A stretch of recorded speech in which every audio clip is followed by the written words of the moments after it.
This Saturday, England return to Twickenham for the final match before they head off to the 2023 Rugby World Cup in France. England are taking on a much improving and a much improved Fijian side who have named a strong starting 15 with heaps of talent and heaps of just star quality all over the park. Likewise, England have named a strong starting 15, probably not quite the starting 15 for the Rugby World Cup knockout matches, but it's a strong starting 15 with a balance of youth and experience. Looking into the English front row, I'm just going to preview both of the two teams, the game as a whole, and give my thoughts on each individual player. Ellis Genge, Theo Dan and Dan Cole partner up into the front row. Ellis Genge now is one of the leaders amongst that England squad and is playing some great rugby at the moment. Now Dan Cole on the other side of the scrum at prop is got to be one of the most experienced players in the team now. He's been around a long time, Dan Cole. I believe this is going to be his third World Cup, maybe fourth. Look, he's been around the block, that's for sure. I do have to question myself sometimes and think, if England were really blessed with such depth and great players, should players at the age of Dan Cole, and should they really be still getting in the side? I mean, that's a debate to have.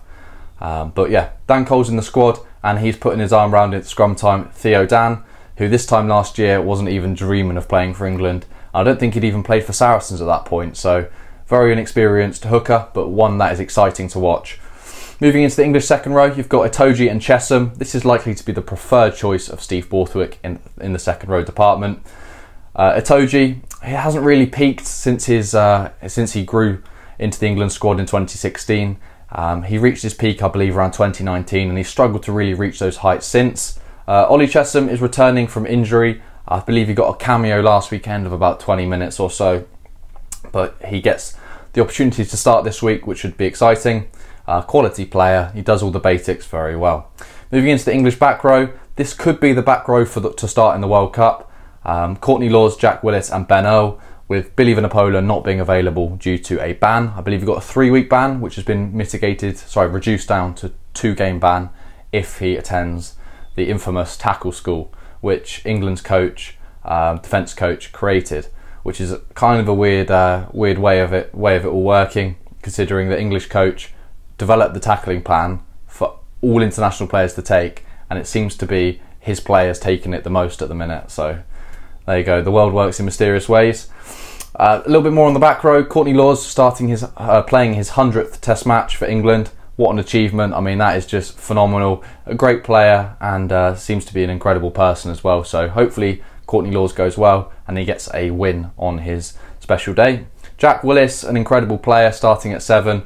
The Toulouse man, who moved from Wasps this season due to unfortunate circumstances, has definitely come into his own in the Toulouse jersey and has transferred that form over to England. He's playing some great rugby at the minute, as he's a great jackal threat and he gets through a lot of work around the park. Ben Earl at number 8, the bundle of energy is the way I describe him. Every game he gives his all, really. He's potentially a little bit limited via genetic factors of not being the biggest number 8, but he does try and make up for it with just sheer tenacity and just energy and work rate around the park. Moving into the English backline, I'm so happy to see Alex Mitchell start. This boy is one special rugby player and hopefully he gets a good stint in the 9 jersey to really show Steve Borthwick how the English team will perform with him at 9. I can almost guarantee you're going to see potentially less kicking, faster ball for George Ford. You know, Ben Youngs, or known as Lenny, he was really struggling in the Ireland game, I felt, just to get the ball away at the desired pace that you need at Test match rugby. So hopefully Alex Mitchell can bring that to the Twickenham field this Saturday. His partner at 10 is George Ford. Hopefully you'll see a slightly different style of George Ford, less kicking, considering Alex Mitchell will be at 9, as George Ford will be getting the ball a lot quicker. He'll have a lot more opportunity to play rugby as opposed to sticking the ball into the air. Moving into the centres, Manu Tuolangi and Ollie Lawrence, probably the most powerful centre partnership that England could possibly name. Both players play a relatively similar game of the power game. Ollie Lawrence maybe a little bit more extravagant with offloads and footwork. So it'll be interesting to see how those two go together. On the wings, we have Johnny May, which I thought was a typo when I first looked at this England side. I was like, Johnny May's not in the England squad, so why is he playing? Now, I've also heard rumours on social media, not really a reliable source, but we'll just go with it, that Anthony Watson and Elliot Daly are both struggling with injuries and maybe ruled out of the World Cup. So maybe this is a slight inkling into why Johnny May's been included. Now, I just simply cannot believe Caden Murley's not been included. Like, Johnny May is really ahead of Caden Murley. Like, have you watched the Gallagher Premiership this season? Caden Murley's been ripping it up, whilst Johnny May, as much as I respect him as a rugby player, England's second all-time try scorer, you have to pick somewhat on form, and Caden Murley's been ripping it up in the Premiership, whilst Johnny May's struggled to find his try-scoring form of old. Now, on the other wing, Max Malins, the Saracens winger, moving to Bristol at the end of this season. He's an incredible player, really does get under the high ball extremely well, but in terms of pace as an out-and-out winger, I don't think he's got it. If you compared him to other international wings like Talea, Will Jordan, Corabetti, Aronson, Mapimpi, he'd come last in that race, so you do sacrifice quite a bit of pace having him in your side. Freddie Stewart at fullback, the ever-present fullback England always rely on to be good under the high balls, starts at 15.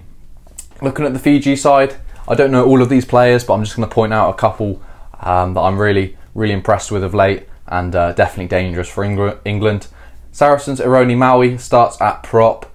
This player has really come to fruition and come to the forefront playing for Saracens. With the injury to Makavanapola in the Gallagher Premiership final against Sale Sharks, Maui really stood up and showed that he's not a backup to Makavanapola and is an incredible player in his own right. Brilliant scrummager, and especially around the park, he's just phenomenal. His sort of signature move really for Saracens was the put the ball on the floor, the tap penalty 5 metres out, and yeah, he's very effective at that. Matavesi at hooker, who's had a good stint in the Gallagher Premiership, is also a quality player, sort of the explosive hooker mould. Obviously he's not the same quality as your likes of Dan Sheehan, but he's that sort of mould of player, slightly similar to Theo Dan, sort of modern hooker that can really run quite hard as well. Just skimming through the team, Albert Tuasui, phenomenal player. I'm sure Gloucester fans will let you know he's some player, and yeah, really explosive runner, great over the ball, sort of the all-round flanker. Another player that I've spotted is Lomani. Frank Lomani is one of those players in which I've mentioned about Alex Mitchell bringing tempo into the game. Not many do it quite like Frank Lomani. A little bit more of a maverick, a little bit less conventional than most scrum halves. But yeah, he's certainly a good scrum half to watch. Incredibly exciting, loves a quick tap, loves a snipe, and yeah, will be great to watch. The world-class Semi Randrandra is in the midfield and in the 12 jersey, and the Fijian captain at 13 provide an incredible centre partnership. I'd even put it up there and say that's one of the best partnerships in world rugby. Now, I'd even say it's definitely better than Tuolangi and Lawrence as a combination. So, look, if these two players manage to gel, it's going to be a long day for England at Twickenham, especially with the pace of the Fijian wingers and the stereotypical and famous Fijian flair. If they bring that to the field, I wouldn't be surprised if Fiji take the spoils. Looking into predictions, the bookies have England to win by 15 points. 11 points. 11 points. Some have it 15, but what I've seen the most of is 11 points. Look, Fiji are coming off a strong performance against France. Slightly, they weren't the most clinical at the end of the game, and they could have made that scoreline a lot closer. I believe France won by about 17 points. And if Fiji scored, which they were right on the French line towards the end, that would have made it a 10-point game, which would have been a better reflection of their performance. So, look, the takeaways from this is England have named a strong side, and Fiji are on great form and a real threat to the English side at Twickenham. And if England don't turn up, I would not be surprised if Fiji, as I say, take the spoils and leave 82,000 people in a bad mood, let's say that. So, look, I'm really looking forward to this game. Hopefully Fiji can bring the tempo and flair to light up the pitch and force England to match their attacking abilities, and hopefully we'll have a good game and hopefully a high scoring one to enjoy. So look, let me know what your thoughts are on the two teams and your predictions below. I believe England will just about win. I reckon 5 points maybe, just scrape a win. This Fiji team is not one to be looked past, so I'm excited for the game. Let me know what you think of the game in the comments, who's going to win, and yeah, I'll read all of your comments and I'll see you when we do the review. Thanks. Thank you very much for watching.